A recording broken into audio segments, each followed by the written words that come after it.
जंगल में कड़ाके की ठंड पड़ रही थी। बर्फीली हवाओं ने सभी को अपने घरों में दुबकने पे मजबूर किया हुआ था। चिड़िया की छोटी बेटी बुखार से करहा रही थी। ठंड के कारण उसका छोटा सा शरीर बुखार से तप रहा था। मम्मा मम्मा, ये ठंड मेरे पंखों को चीर रही है। मेरी तबीयत बहुत खराब हो रही है। कुछ करो ना मम्मा।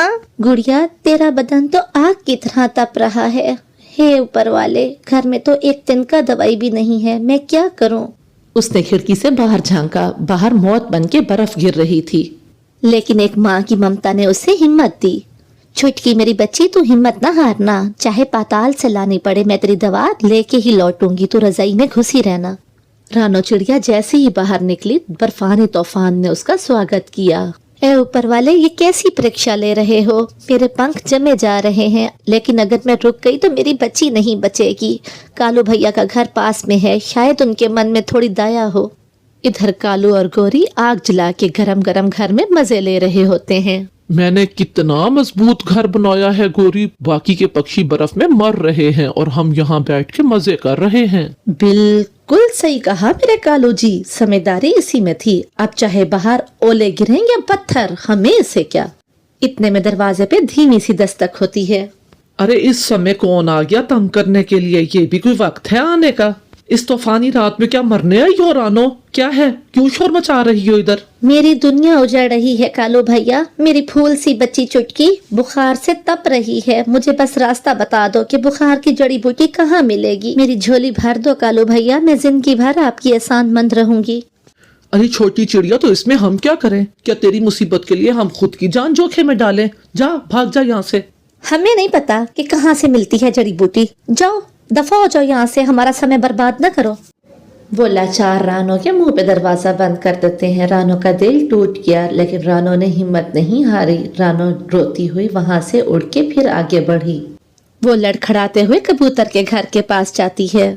कबूतर भैया, दरवाजा खोलिए, मेरी दुनिया उजड़ रही है, मेरी मदद कीजिए, वरना मेरी छुटकी इस दुनिया से चली जाएगी। आंसू पोंछ लो रानो बहन। एक भाई होते हुए तुम्हें अकेले भटकने की कोई जरूरत नहीं। हम दोनों मिल के ढूंढेंगे जड़ी बूटी। हाँ बहन, दुखी होने की कोई जरूरत नहीं। मेरे पति पूरा आकाश छान मारेंगे, लेकिन वो जड़ी बूटी ढूंढ के ही घर लाएंगे। छुटकी सिर्फ तुम्हारी ही बच्ची नहीं, हमारी भी बेटी है। दोनों बर्फीली हवाओं को चीरते हुए निकल पड़े। एक जंगल से दूसरे जंगल, एक झाड़ी से दूसरा दरख्त, हर चीज देखी, लेकिन निराशा हाथ लगी। उम्मीद टूट रही थी। तभी उड़ते हुए एक बूढ़ी कवि उन्हें ठंड में ठिठुरती हुई बाहर बैठी दिखी। रानो और कबूतर उसके पास गए। माँ जी, इस जालिम ठंड में आप यहाँ बाहर क्यों बैठी हैं?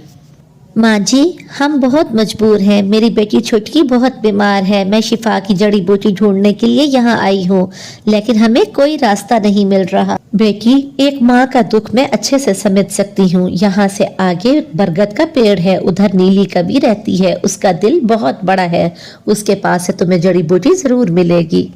आपका बहुत बहुत शुक्रिया माँ जी। बिना वक्त गवाए वो दोनों वहां से उड़ते हुए चले जाते हैं। वो दोनों बरगद के पेड़ के पास पहुंचते हैं। वहां नीली कवि बैठी होती है। अरे तुम दोनों कहाँ से आए हो? तुम दोनों तो बिल्कुल बर्फ की मूर्तियों जैसे दिख रहे हो। क्या हुआ? नीली दीदी, मुझे बूढ़ी कवि माँ जी ने भेजा है। मेरी बच्ची बहुत बीमार है, मुझे वो जड़ी बूटी दे दो। ए ऊपर वाले, अच्छा तुम दोनों ऐसा करो, यहीं रुको, मैं अभी लाती हूँ। फिर नीली कवि उन्हें वो जड़ी बूटी दे देती है। आपका बहुत बहुत धन्यवाद नीली दीदी, मैं आपका ये एहसान कभी भी नहीं भूलूंगी।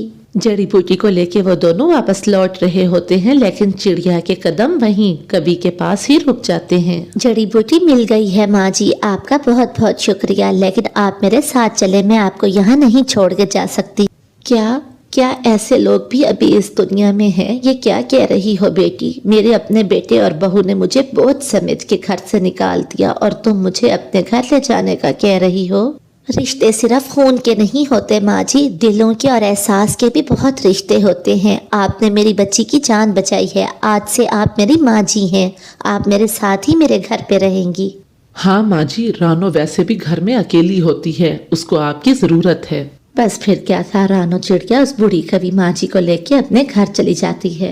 मम्मा, आप आ गई? मम्मा। हाँ मेरी बच्ची, मैं आ गई। मैं तेरे लिए जड़ी बूटी ले आई, उठ ये खा ले, इसके बाद तो ठीक हो जाएगी। गुड़िया वो जड़ी बूटी खा लेती है और फिर ठीक महसूस करने लगती है। मम्मा अब मैं बेहतर महसूस कर रही हूँ। मम्मा ये नानी कौन है? ऊपर वाले ने इनको हमारे लिए फरिश्ता बना के भेजा है। आज से ये तुम्हारी नानी और मेरी माँ जी हैं। अब हम मिलकर इकट्ठे रहेंगे और अब से हम कभी अकेले नहीं रहेंगे। फिर वो सभी खुशी खुशी एक ही घर में रहने लगते हैं।